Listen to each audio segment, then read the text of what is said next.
I wasn't supposed to hear it. I was standing in the hallway, waiting for my wife to finish her call so we could finally go over the papers for our house refinance. The sound carried from the living room, her voice low but sharp, the kind of tone she used when she thought I wasn't around. "Mom, trust me," she said. "He's too dumb to notice. I've got everything handled." Those words stopped time. My heart didn't even race at first, it just froze.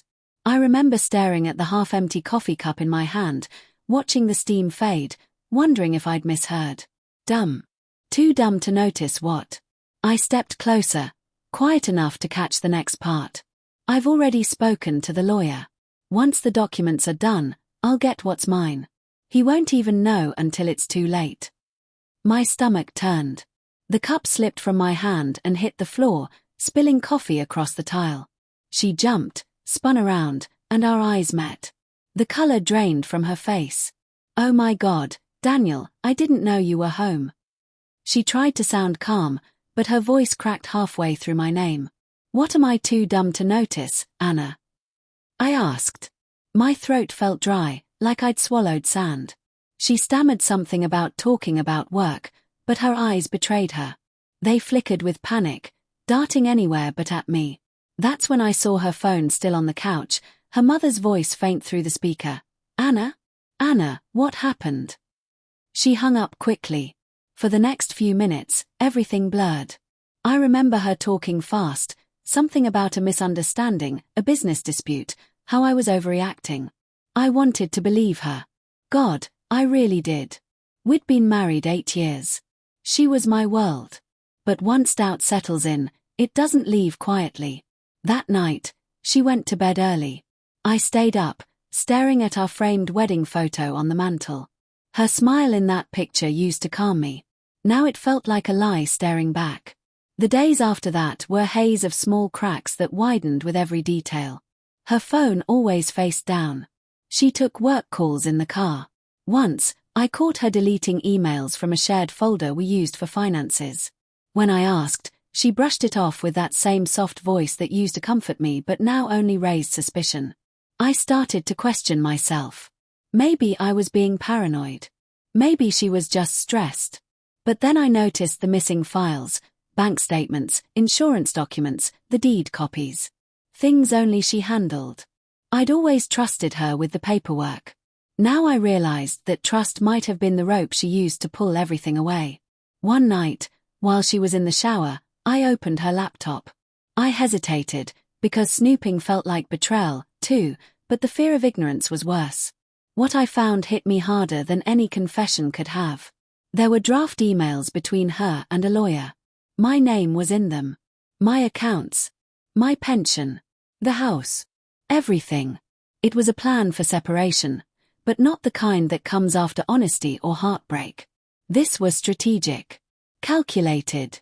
In one message, the lawyer advised her not to tell me anything until the papers are finalized. Another read, "If he catches on, delay communication until we can secure the assets." My hands shook so violently I had to grip the desk to steady myself. The woman I'd built my life around wasn't planning to leave me because she'd fallen out of love. She was preparing to gut me financially and walk away clean. I didn't sleep that night. When she came out of the shower, wrapped in a towel, she smiled like nothing was wrong and asked if I wanted tea. I just stared at her and thought, "Who are you?" The next morning, I didn't confront her. Instead, I called the lawyer she'd been emailing. I told him I was her husband and that I needed to understand what was going on. He sounded caught off guard but didn't deny anything. He only said, "Mr. Taylor, I think it would be best if you had representation before we continue this conversation." That's when I knew it was real. So I hired my own lawyer. A quiet man named Russell with a calm voice and the patience of someone who'd seen too many marriages fall apart. I handed him every email, every message. He read them all in silence, then looked at me and said, "We'll let her make the next move. Don't confront her yet." It was the hardest advice I've ever followed.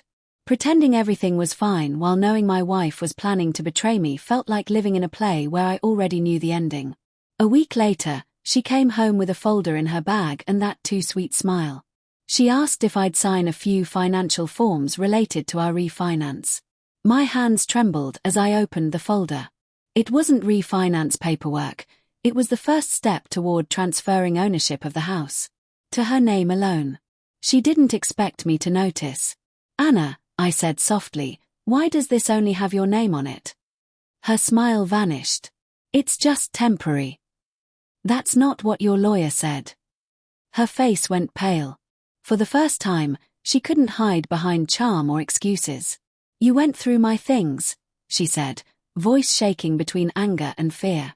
"You went through my life," I replied. She froze, staring at me, her lips trembling. "It's not what you think." I was scared. "Daniel.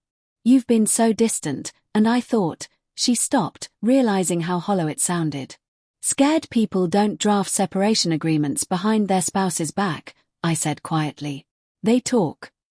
Tears welled in her eyes, but I couldn't tell if they were real or just another tactic. "I didn't want to hurt you," she whispered. "Then why did you make sure I'd lose everything?" Before she could answer, the doorbell rang. My lawyer was right on time. She looked at me in confusion as Russell walked in, briefcase in hand. He nodded politely to her, then to me. "Mrs. Taylor," he said evenly, "before you continue, you should know that the documents you presented are invalid. Your attorney acted unethically, and his firm has already agreed to withdraw. You're finished." She stared at him, her expression collapsing under the weight of those words. "Finished?" she whispered. Russell nodded. "Completely." She sank into the couch, covering her face, sobbing, not the quiet kind, but deep, shaking sobs that filled the room.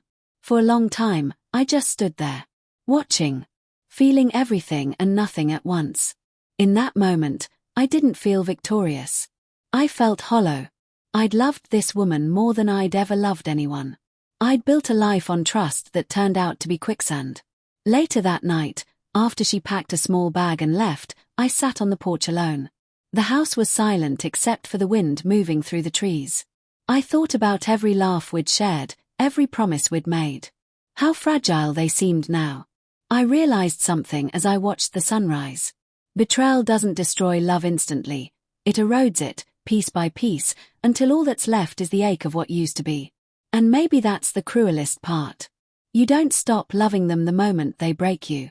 You just start loving the memory of who they were, and the silence that finally lets you breathe again.